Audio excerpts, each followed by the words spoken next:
Hello, my name is Michael, and I am speaking to you from the Verse. Now, if you're not sure what the Verse is, I encourage you to go to my website at rewritingtheverse.com. There you can find out all about the Verse, as well as look at the updates on there, which include some written updates and review some of the past life regressions that I've done. And all of the YouTube videos are on there as well. So that's where you can go and find out all the past information that I've documented on there. Also, I am a past life regressionist and rewriter, and on my website you can see what services I can do on an individual or group basis. And if there's, any desire to have one booked privately, that's where you can go to find out about it. Again, that's at rewritingtheverse.com. So today, I did a past life regression specifically for this upcoming portal, the February 2nd, 2020 portal. And what I've chosen to do over the last several months is to look specifically at whatever twin flame connection my guides take me to in connection to these portals. So the idea is that healing whatever there is to heal in this particular past life connection will help us, lift us, and go through that portal at a whole nother level. And so that's specifically what this video is about. So I did the past life regression earlier, and so I will, on this video, tell you the details about that. And at the end, I will rewrite it. Well, I'm already aware of basically what needs to be changed. However, I have not put that into place yet. We will do that live at the end of this video. So stick around to the end, because that's when it gets exciting, and it will unfold for me and you at the same time. So, and I do believe this is going to be a very powerful one. I mean, every portal is powerful. Every major astrological date that I've been doing these past life regressions for are powerful. But I think February is going to be a very important month for twin flames and divine masculine, divine feminine connections. So this is going to be a part of the kickoff of that energy. So I think I'll get started now, start sharing about the past life regression that I did today. Again, today is January 31st, so this is only a couple days ahead of the portal here. And I'll go ahead and get started with that. So the first thing I do when I do a past life regression is I ask my guides to tell me basically how far in the past we're looking at. And they said 2,500 years. So approximately 500 BC is the time we're looking at. And then, then I usually try to get an idea pretty quickly of where on the planet we're at. And the image they showed me immediately knew exactly what country or what area we were looking at, because the very next thing was they showed me an image of Anubis. And actually Anubis that's the Greek name, but we are talking about the Egyptian god Anubis. And his name, I think, in Egyptian is Anpu, something like that, but I'm going to call him Anubis for everybody's sake. But we are talking about an Egyptian god. And many people know this god. He's pretty well known. He's the one that oftentimes is depicted in human form, but having a jackal head, or just as a jackal. And the image they showed me in the beginning was the full jackal look, where he's sitting, paws forward, kind of in the Sphinx posture, but the full black jackal form. That's what they showed me immediately.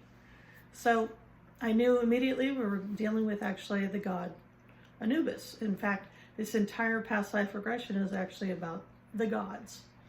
So it's interesting. Most of the past life regressions that I've done up until this point, on the YouTube videos anyway, have included pretty much human-based characters.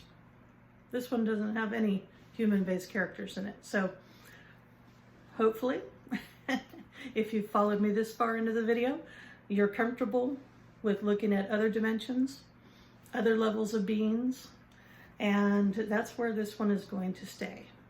So just forewarn. All right? So the first image now, after being shown that Anubis statue basically is him in that form. So he's full on black jackal form, and he is running as fast as he can across a desert. Now, size-wise, what I got was he was probably at least bigger than a horse as far as height. But if you think that tall and long, but more of a greyhound kind of shape dog, that kind of thin, long, skinny leg form, that's what I saw. Only in black with the, the ears, typical of the jackal, but that's how big he was. And that's the form that I saw running as fast as he could across this flat desert. So, at first I was like, well, is he running after something or is something chasing him? Because as fast as he was running, right? He was actually being chased. Now, my understanding is that Anubis usually did not have to worry about anything attacking him. Because even if they tried, he was so fast, faster than any other creature out there, that they were not going to be able to catch him. Or if they had some sort of weapons, for the most part, he didn't have to worry about things like that. But he's running. He's running for his life right now. And eventually I see that he's running towards, across this very flat desert, towards I want to say a small city, but it's got walls. Now, my understanding is that this was like a city of the gods, maybe mostly a palace or whatever, but it definitely, I don't believe a human would have been able to see it. He's running towards it because this is a place that he resides. So anyway, he's running as fast as he can towards this walled place. And what I'm seeing behind him is this massive, call it a storm for lack of better words. It's huge. It's almost like a sandstorm, only it's not a natural occurrence by any means. Very dark color, but it does look like it's sucking up sand and everything. It's basically, if he couldn't outrun it, it was literally going to suck him up into almost like a little cyclone or something. This is what he's running from. However, as he's running, he's getting more of a telepathic message from kind of the storm thing behind him, rather than actual words that he could hear. And it was saying like 2 sentences over and over again. You are mine, and he stole you from me. You were stolen from me. You are mine. He stole you from me. You are mine. This is pretty much all that's like going on in his head, and he's hearing this. And it's a feminine sounding voice, by the way. Not necessarily really humanish, but that's basically what he's hearing and understanding in his mind as he's running for his life. Anyway, he does eventually get through the gates, and they close behind him, and fortunately there is a force field, protective barrier around this space, and that storm cannot get past that point. So it's basically up against it. You can kind of still see the storm, but it's being blocked from going any farther into that protected area. But it's definitely like beating on the force field, It's not necessarily just immediately dissipating. I mean, the entire time I felt like it was angry, furious energy coming from it.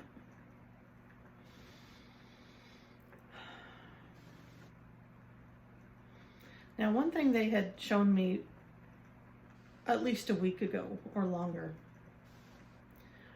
was that, so this is not based on what I saw just today, that I did have this understanding a week ago, and now I know why it's playing into now. I do know, based on a week ago, that the Egyptian pantheon which really, when you think about it, whether it's Greek, Odinism, all the different pantheons of gods, they're all pretty much the same people, just different groups calling them different things and giving them different attributes. But for the purposes of this past life regression, we're just going to talk about the Egyptian pantheon, okay, of gods and goddesses. What I found out a week ago was that they have been plagued by a very dark force for a very long time. I have not been told how old these gods and goddesses are really compared to human time, but we're talking thousands and thousands and thousands of years. And they're still alive. I mean, on that level, they live at very different timelines than we do in this human form. So anyway, they've been around for a long time, let's just say that. And that they actually have been plagued by very dark energy that has come into our universe. And so this is not the first time I've seen this energy. What I'm saying that's behind that storm, I know it to be that same energy that they were having to deal with in another timeline that I saw them. So, but this gives me a little bit of background that they didn't have to show me in this past life. The energy that I got from it before was it had kind of like a rabid dog kind of energy. It was really a primal, based on survival kind of energy that had absolute ability to destroy pretty much anything, and including the gods and goddesses. So this was something that was very dangerous for them as well, okay? I don't want to go into too much detail about all of that, but that's the energy behind this storm. Is this very angry, primal, like I said, kind of canine almost feeling energy. Okay, I'll probably explain a little more about that, but I'm trying to give you an understanding of what might scare the gods, right? What could make them worry about their own destruction, right? This was something else, and it was not from this universe. I'd been told before, chewed through into our universe, and was at least bothering this pantheon gods. I'm not saying that they weren't plaguing everything and everyone in the universe, but I only had the information connected to the Egyptian gods and goddesses. So, okay, I think that's enough background on what this energy is, and you'll find out more as we go along, how this plays in. So, okay, Anubis gets within the walls in time, and once he finally gets himself together, he calls an emergency family meeting.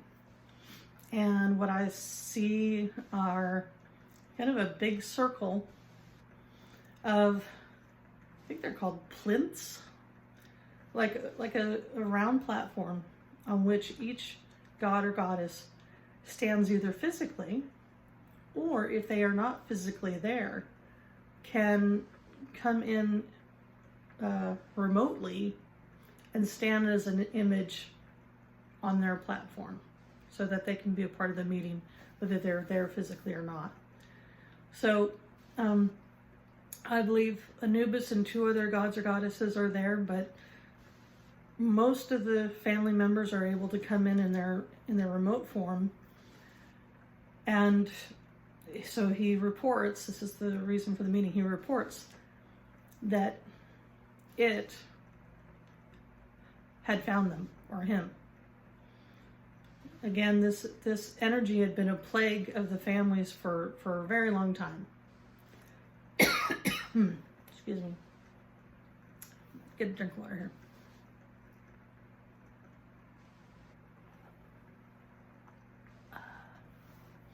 All right. However, they hadn't seen this energy, at least in this form, this directly coming after them to attack, basically.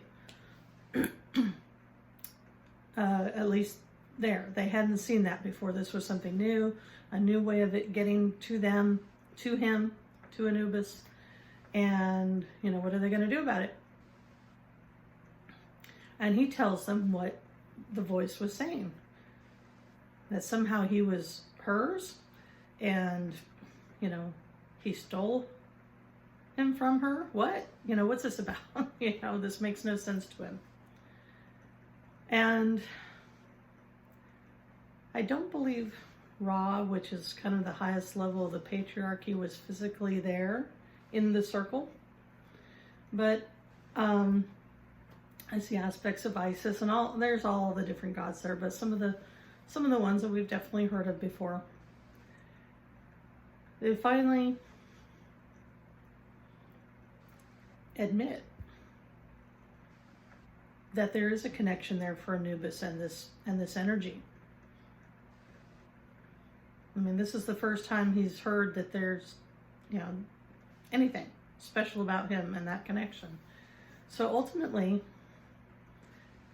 my understanding is he had been told from a very young age that whoever his birth mother was had abandoned him, and his father, that is a part of this pantheon, had abandoned him when he was a puppy.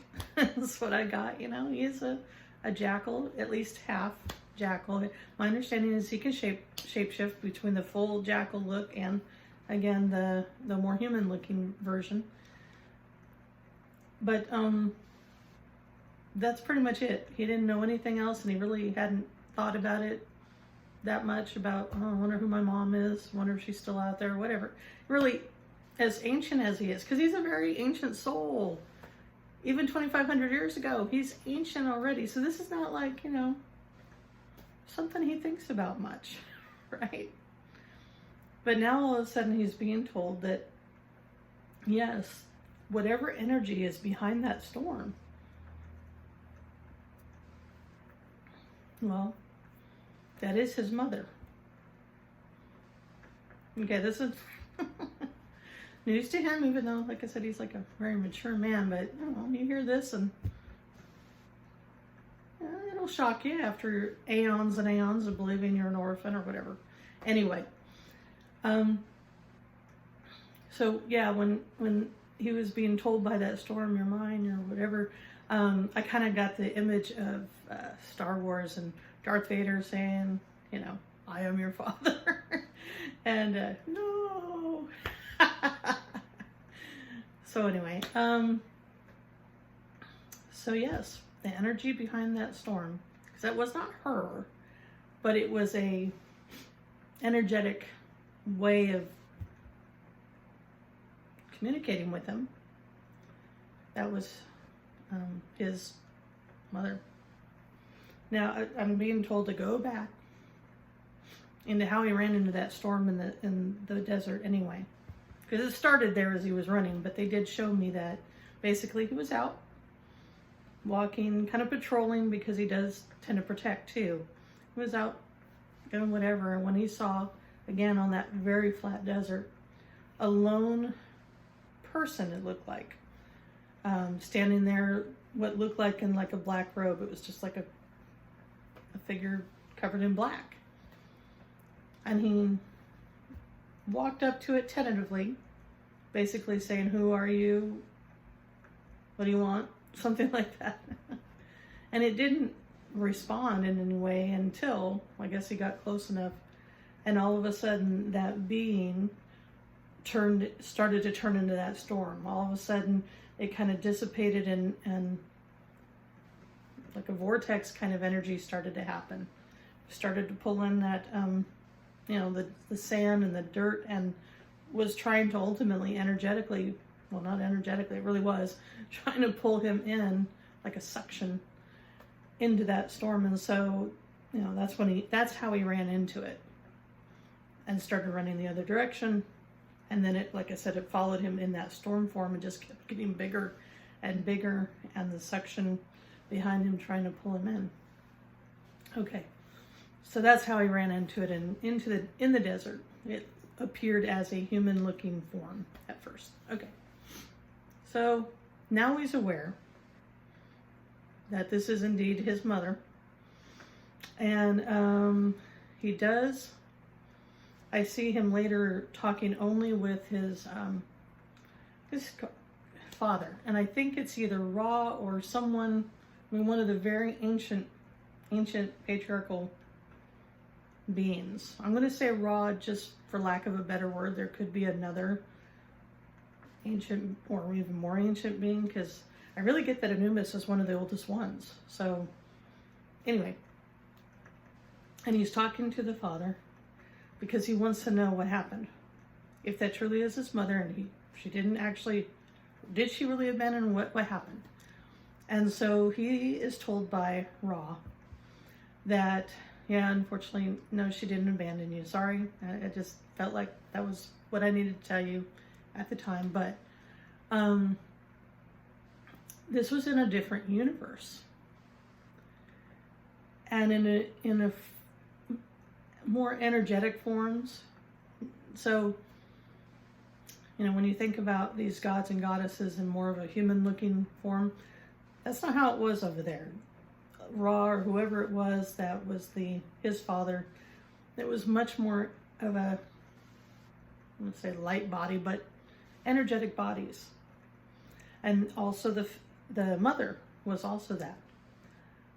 My understanding is they were from two different worlds, and again, we're talking about another universe here, so it's hard to, let's just say they weren't from the same species. They weren't from the same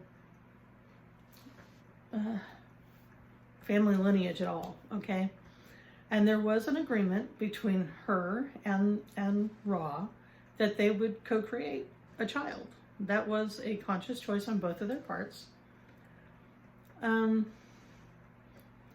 being from two very different lineages, I think it's pretty clear that Ra did not know exactly how this was going to go, and how that commingling of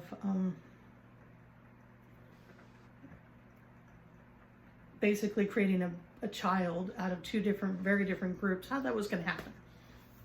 Okay, so I think this is part of the problem. They didn't understand how she would react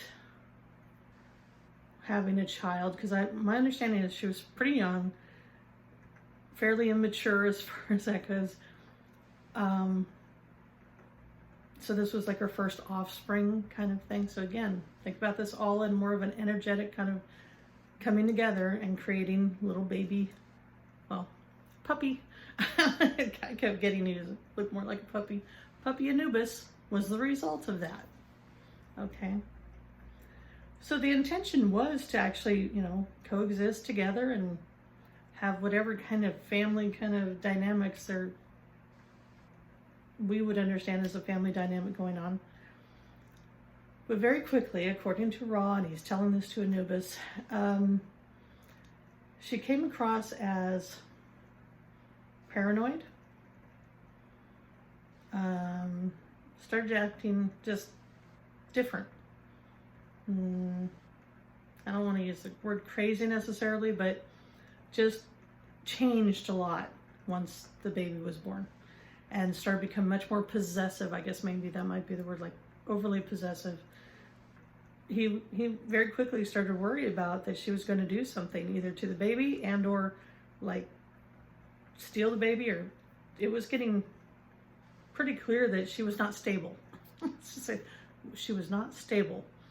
And at some point he finally decided that he couldn't take a risk of staying there. And I do feel like he had some sort of other, like, I don't know if they were children. There was more of a package with Ra. Like, I don't know if he had other children or just other people in his party that he had to think of too, not just Anubis. But ultimately, he chooses actually to leave the universe, taking Anubis with him and whatever family he had, and fled into a totally different universe to get away from her, apparently. Just the fear of her wrath was, apparently they had to worry about it then too, let alone her ending up following them to another universe. And now we know, actually, she came specifically for Anubis. Now, I didn't know a week ago when they were telling me about this threat that in any way it was about a specific person that she was after. I just knew that we had like this rabid dog kind of energy that had come in and threatened our very existence, even the gods and goddesses' existence. So that was more information for me about that whole thing. So this is a family, Egyptian god, goddess, pantheon family issue that we are looking at here. So when we heal this today, the gods and goddesses of that group anyway are going to have a whole nother level of shifting for them as well. So this isn't just affecting us here on this planet. This is going to have a universal impact. So it's pretty exciting. Okay, so once he finds out all this information, he takes whatever time he needs to take, and he realizes, you know what? I have to, if this is an opportunity to finally go and meet her, and obviously that is what apparently that storm was there for, was to take him somewhere. He at least wants to meet her, even if she is, you know, not very stable. Hopefully she'll let him come back, but he just feels he needs to follow this. So, you know, he's an adult, obviously. He can do what he wants or needs to do. And that's what he chooses to do. Once he gets all this information, and he's like, okay. So, not surprisingly, that dark figure is standing outside the gates. A little ways away from the gate, but still outside, visible. So he steps outside the gate, and again, he is now back in his full jackal form, and starts to walk towards it. And as soon as the not really a person, it's just a projection of a person. Now this energy starts to swirl again. The vortex starts to open up, and he just runs and jumps right into it. So what he experienced as he went through, I'm going to say it's kind of like a wormhole, because he's going to end up somewhere very different. But it's freezing. He's really super cold. It also is extremely tight on his body as he's moving through this portal. At some point during it, he's like, okay, maybe I am going to die, because this is really, I can't breathe. And, you know, wasn't sure. This whole thing, he has no idea how it's going to turn out. But eventually, he does get deposited on some other planet somewhere. May have even been a different dimension. Not really sure. What I was told though was it was a planet that was chosen because it had basic oxygen, but I can tell you he struggled to breathe throughout the whole encounter because it wasn't the same percentage that he was used to on Earth. All I could see was twilight, so really couldn't see the terrain too much. But he could feel her presence and basically see the dark shadow of her. She had, and again, I'm feeling that canine kind of sense of what her form probably would be if she was in a full physical form, but she's huge, right? As I'm seeing her through this circumstance, and her eyes are golden. They do glow, or at least, yeah, I guess you call them glow. You can see them in the dark against that dark energy form of hers. And I also, if you've ever had a dog come up and like get right up on you, and, you know, they're sniffing in your ear, that kind of thing. That's exactly what she was doing to him. Just like I guess what a mother dog would do if her little pup finally showed up out of nowhere, right? So excited. I mean, you could feel the excitement from her to finally have him physically there. And I think all of their communication is telepathic at this point. They're not going to necessarily understand whatever languages there might be.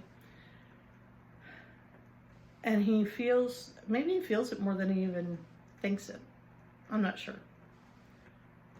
The immediate feeling was, or awareness of her energy was, how lonely she is. And how, it's hard to describe. Sad. It's way more than sad. I would guess this might be the experience of a mother losing their child and, you know, yearning to have them back.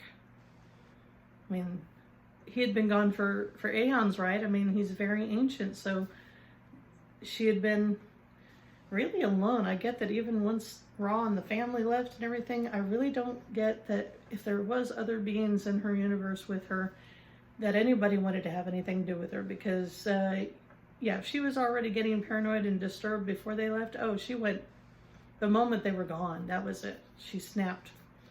And she had been that rabid dog energy ever since. Just absolutely out of her mind, really. And it was about Anubis. It was really about losing her child. That stemmed from. And she had been searching for him ever since, really. Wanting to find him, wanting to communicate with him, and obviously wanting him to come back to her. Okay, so he can sense all of this. And what I was told as this part is happening, I was told that, okay, this reminder, this is a twin flame connected past life regression. Therefore, these are the two souls. Anubis and his mother are twin flames. Had it been a regular mother-child relationship, it may not have caused so much pain. But this was a twin flame situation, and my understanding is that, and again, we're talking about another universe. It's so hard to map our human experiences onto something like that, but I'm going to do my best to give you an image anyway. Prior to his birth, she was fairly stable. Granted, she was a very fiery energy, and there was a lot of energy there to begin with, but once he was born, this apparently based on her lineage, maybe? As he was born in a physical separate body, it's almost like her heart was in him now. Like she was not complete now, because now she had an outside representation of her heart. And this made that need, absolute need to be together that much stronger, right? So this is actually a twin flame connection. That, you know, space and time is, no kidding, universes apart, right? Physically apart, different universes, different dimensions, different whatever. Yeah, it doesn't matter. If you are that person's twin flame, that it does not sever any ties at all. So that's what was pulling her, that search for him for aeons. So he's really getting aware of why she feels so strongly. And he feels it too. So he is the other half of that twin flame connection. He definitely feels the draw, especially in her presence. He absolutely feels it. He absolutely knows that this is something very special, and part of him wants to stay. That absolutely, this is what he's kind of been missing his whole life. Not that he hasn't had close connections, but, well, she's a twin flame. You don't have that connection with anybody else. He was tempted to stay, but he knew he needed time to think about it. He needed time to figure out, because she didn't want him to go. She wanted him to stay, go with her, maybe back to that, probably back to the other universe even. And she was very reluctant to let him go. I'll tell you, I think she was this close to holding him hostage. Because she knew, what if he didn't choose to come back, you know? What I'm clear about is she cannot physically come down into the dimension that even the gods are in. That's why she has to use these other ways to communicate or reach out or try to take him, because she can't physically go there. Hold on a second.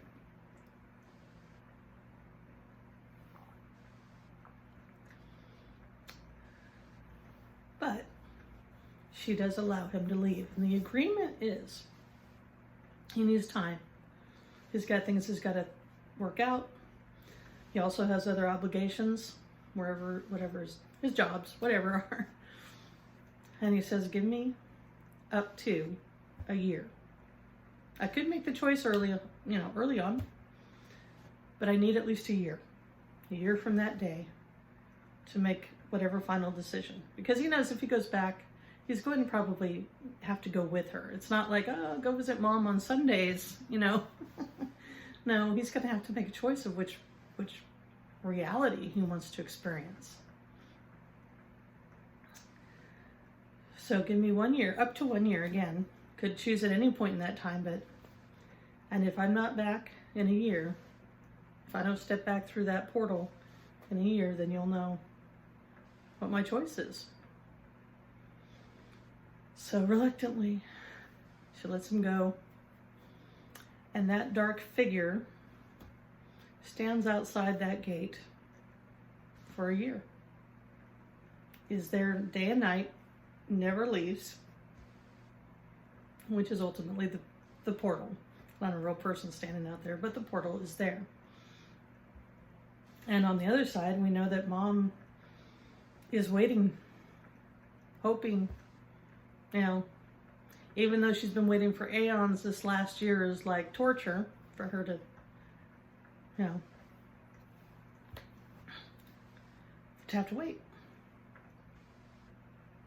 And that whole year, he's torn. And this is his reality, his family. For aeons, this is his family. This is all he's ever known.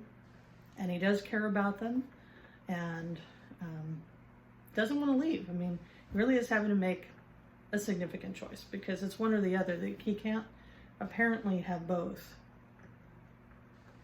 And in the first version, he chooses to stay where he is. As much as he would love to actually spend some time with her, he just knows that if he wouldn't be able to come back, whether he wanted to or not, he would not be able to come back. So he chooses to stay with what he knows. It's a tough choice, actually, but that is his choice in the first version. So, once that year is up and he does not go through that portal, ooh, yeah. Talk about rage, right? If she wasn't already raging before that, she is so angry and so upset, and whatever threats they had from her before, which had there's kind of a truce basically that for that year. She wasn't really attacking anybody because, well, now we know why she was specifically attacking to get him.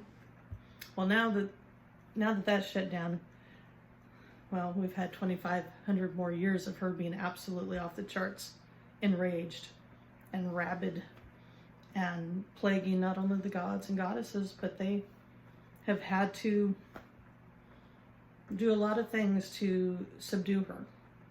And I'm not going to get into the specifics of that in this regression, but they have had to do a lot.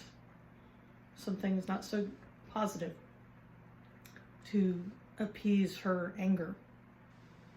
Anyway, but that's the first version. So when I'm done looking at a past life regression, seeing the highlights, whatever information they want to give to me, then my guides will help show me where the highest level point would be in the timeline to intervene, have something happen at least a little differently that would give a higher level outcome. And really, it's very simple. He's going to choose in this new version to go back through that portal, to go into really the unknown at every level. He has no clue what's going to happen. Will their relationship, just because he's there doesn't mean things will go well with her, right? Just because she's finally got her long lost son does not mean that she won't be absolutely rabid still and either kill him or, just things could go any way, who knows, right? And of course, where are they going to live? What are they going to do? He has no clue, but like I said in the first one, he was very torn. But this time, all that changes is that he's like, you know what? I've had aeons and aeons, somebody else can do my job. Says goodbye to his family members. In fact, what I'm seeing now, because, okay, this is the start of the rewrite. Okay, this is where I'm actually energetically in the process of changing it, and I will tell you exactly when this goes into place as we do this. But now I'm starting to see how this would play out. So I see him again in that circle of plinths where the family comes together, and now every single person, because there were a few people missing in that circle in that first family emergency meeting. Now everybody is there. And he's telling everybody, his choice. He had taken pretty much a full year to make that final choice. He wanted to be really sure that this is what he wanted to do. And he's saying goodbye to everybody. Thank you, everybody. Loves, however, all that. And then he walks outside that gate. What I'm also getting right now, he's never going to take human form again.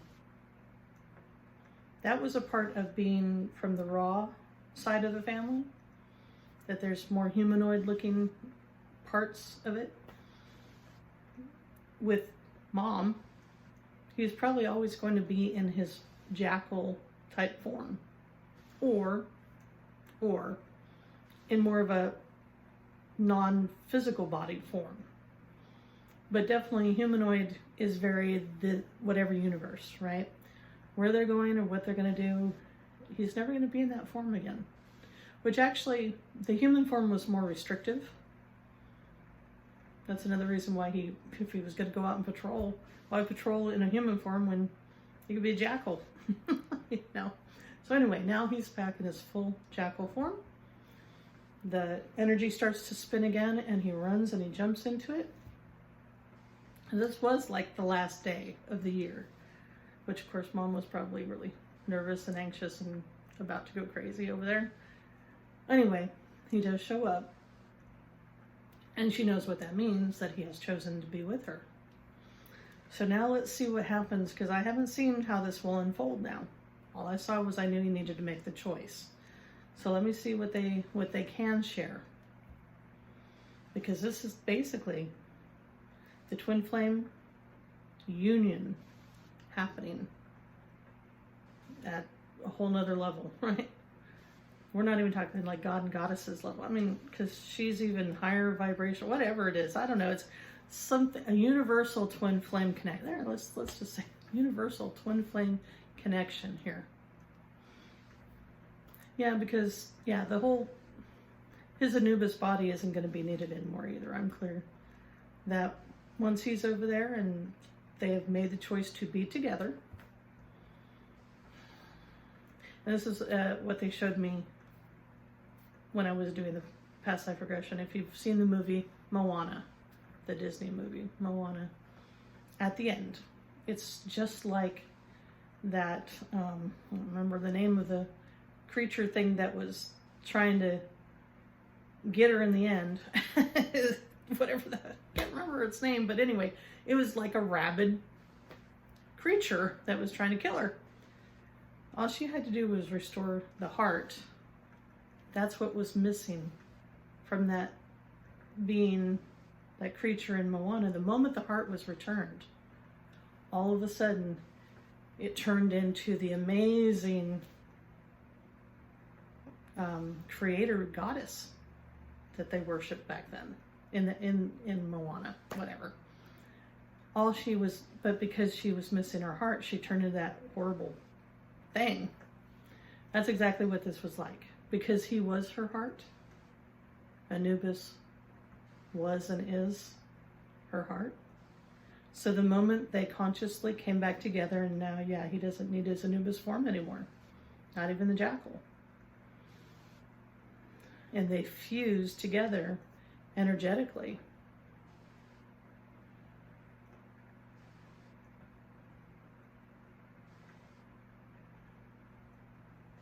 Well, I'm feeling the energy on this because it's shifting her completely.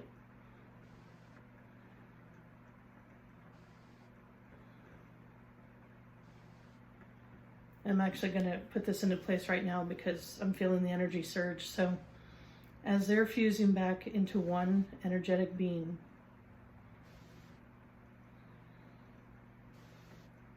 and this is shifting back then, 2,500 years ago. Everything is shifting. 2,500 years of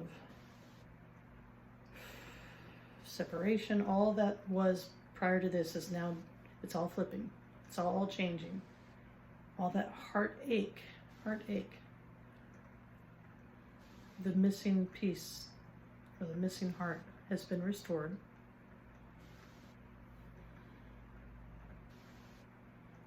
This is what has plagued the twin flame. Wow, I can't even speak now. Sorry, there's a lot of energy going through here. The twin flame connections. The heartache, I'm just getting this right now, was what kept so many people apart. And no matter how they tried to come together, no matter how strong the pull was, it was so intense. But there was a heartache in there because a piece of the heart wasn't fully connected yet. Now, I'm not saying that it would be typical for there to be no heart at all in one and all heart in the other. That's kind of the extreme, which I think is what we saw probably in Anubis and his mother. But we all have, I guess, a missing piece of our hearts that we are missing so profoundly. But up until what I just did with Anubis and his mother, we couldn't quite get that to meld back into one before.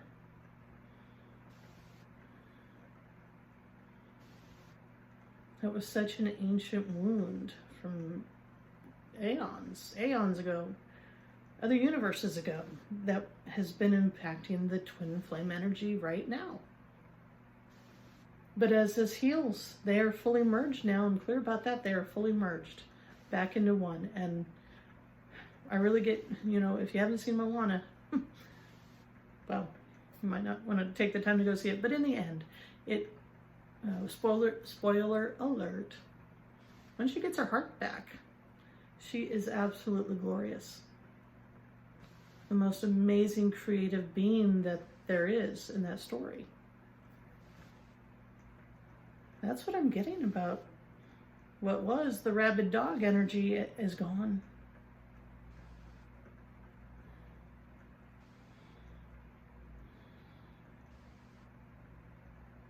And I'm getting the presence.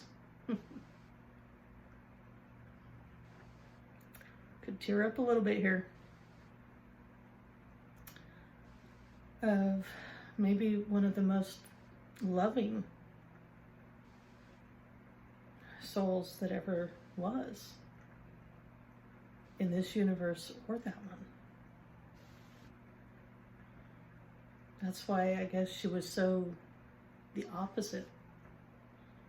Had she just been a neutral being to begin with, maybe, she wouldn't have been so mad, but that also, no, she was that upset because she was such a loving being and could not live without her heart, and would do everything it took to get her twin flame back. Maybe that really is the love of a mother,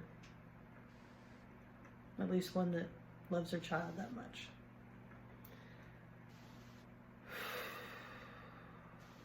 I'm still feeling the energy on that one. but it is in place now. I have formally put that into the fabric of time. So 2,500 years ago, that did shift. Him, them, those two coming together, consciously choosing each other, melding back into one, has shifted everything for us.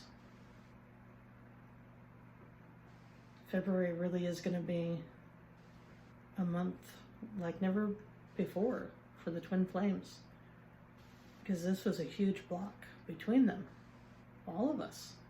Even if you're with your twin flame,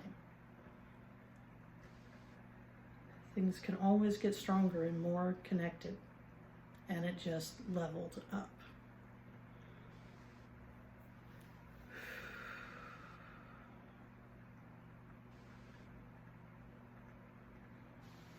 Yeah, this timeline, this portal is about healing the heartache.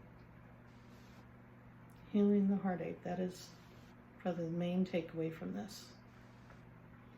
Now I will be doing a second smaller video after this to basically just give the highlights, the big shebang here at the end of this video. And I will link that to the bottom of it if you want to go watch that. Wow. Hang on to your hats, everybody. February 2nd, especially 2020, big portal day.